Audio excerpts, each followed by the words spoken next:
Welcome back to the deep dive. Today we're getting to a really important topic, intimacy. And we're going to be using Ian Kerner's, well, his very influential book, She Comes First, as our guide. It's a fantastic source.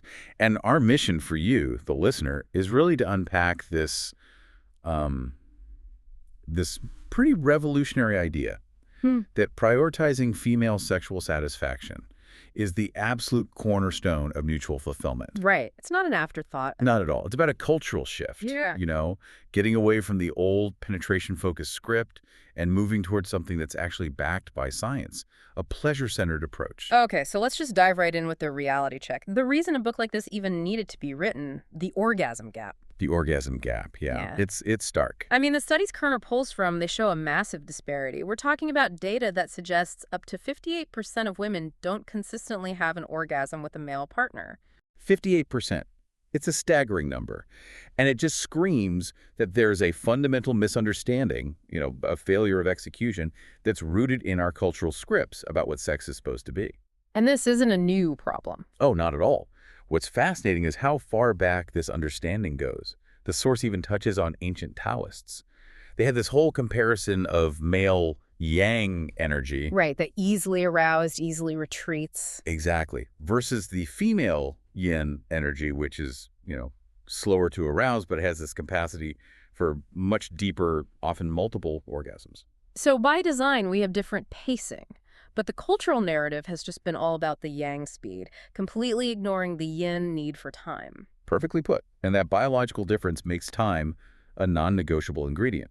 If you just rush into penetration, which is the traditional script, you are statistically setting most women up for failure. And there's actual data on this, right? The source tracks success rates based purely on time. Hard data. And this is where it gets really interesting. So what's the magic number? What did they find? The conclusion was, well, it was monumental.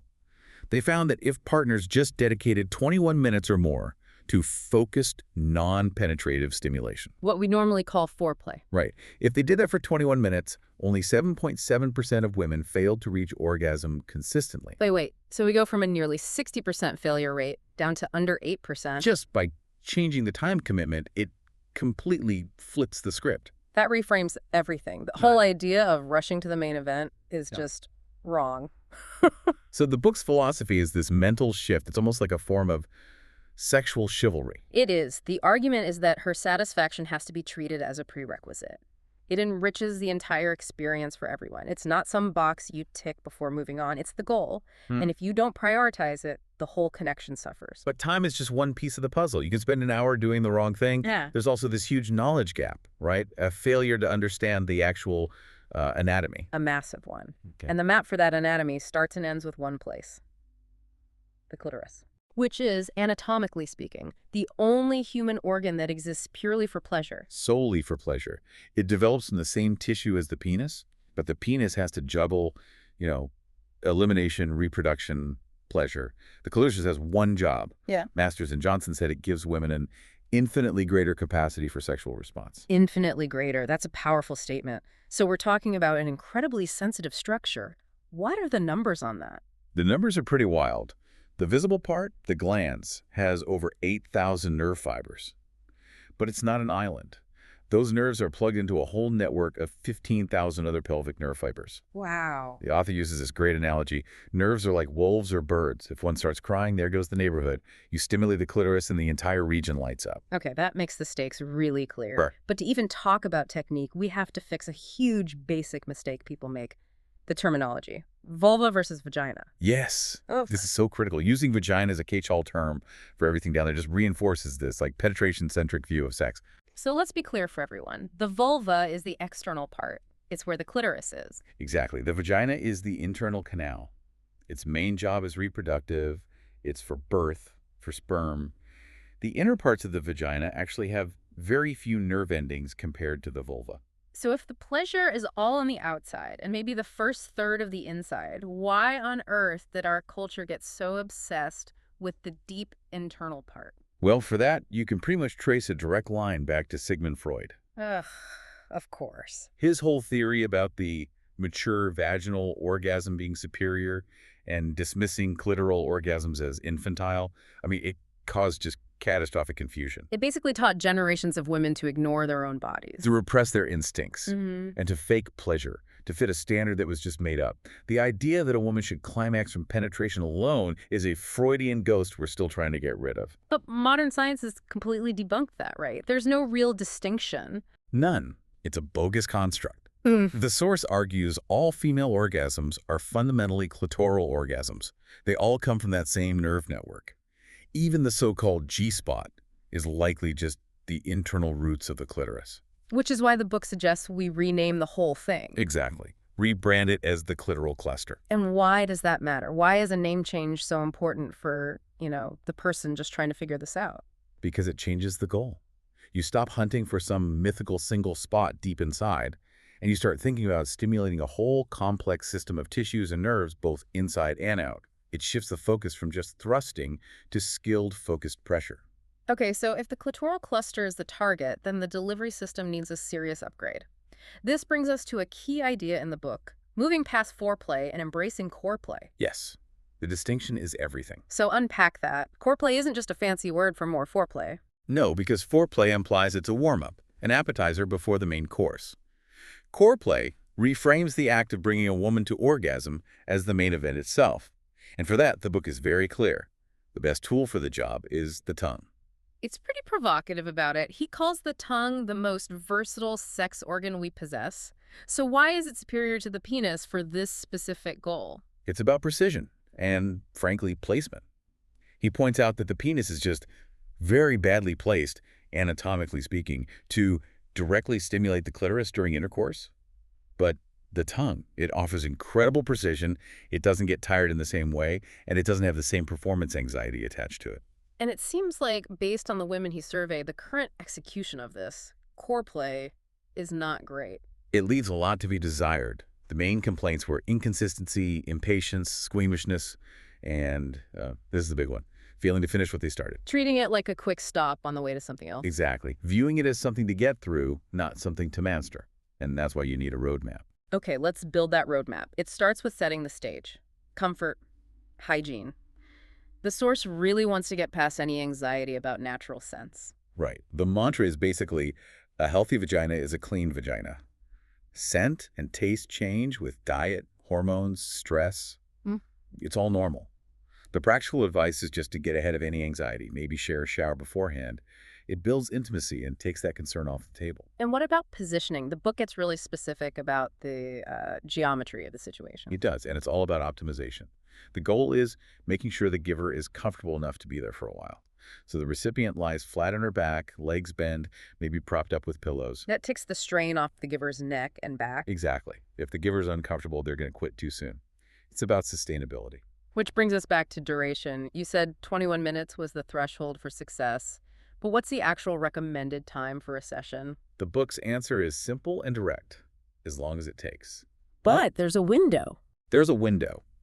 Typically, successful sessions are between 15 and 45 minutes. The big warning is about overstimulation. If you go much past 45 minutes, you can actually desensitize the nerves, which makes it harder, not easier. Consistency over brute force. Always. Okay, so we've got the environment, we've got the timing. Let's get into the actual stages. The book breaks core play itself into 6 steps, starting with the first kiss. And that first kiss on the vulva is foundational. The advice is not to rush it. Don't go straight for the clitoris. The goal is anticipation. Build the tension. Right. If you can spend 10, maybe 15 minutes on non-genital touch first, you let oxytocin, the bonding hormone, build up. So when that kiss finally happens, the impact is so much greater. And once you're there, it's about rhythm, pressure, and teamwork. I love the analogy the source uses, a jazz trio. It's a great analogy, right? It's about dynamic variation. You use different tongue strokes, vertical licks, long strokes, purposeful skips, but you coordinate that with your hands. The hands are just there to wander. They provide support, apply pressure, and let the tongue do its precise work. You can't be monotonous. Okay, let's get specific on the stimulation strategy, because we're not just targeting one spot, we're targeting the whole clitoral cluster. How do you approach the external head versus the internal parts? This is such a critical distinction. The external head is incredibly sensitive, all those 8,000 nerve endings, so it often responds best to teasing, lighter strokes, or indirect stimulation. You're sort of coaxing it. But the deeper structure needs something else entirely. Something completely different. The internal roots, that G-spot area, it's less sensitive and it needs firm, persistent pressure to really light up. So what's the technique for that? The book calls it the come hither clasp. You insert your fingers just a bit inside the vagina and apply firm upward pressure on the ceiling. You combine that with external pressure on the pubic mound. It's that dual pressure that really engages the whole internal system. That makes so much sense. You're hitting it from both sides now. Yeah. How do you know you're on the right track? What are the signs that climax is approaching and you should just hold steady? You have to be an active observer. You look for the involuntary signs. Her breathing changes. It gets faster. Maybe she gasps. Eyes closed. Maybe some flushing on her skin. And what's the telltale sign that you're really close? The book says when she's about 90 seconds away, you'll see the inner labia darken in color, and the clitoral hood might retract. That's the body getting ready. At that point, you found what works. Don't change a thing.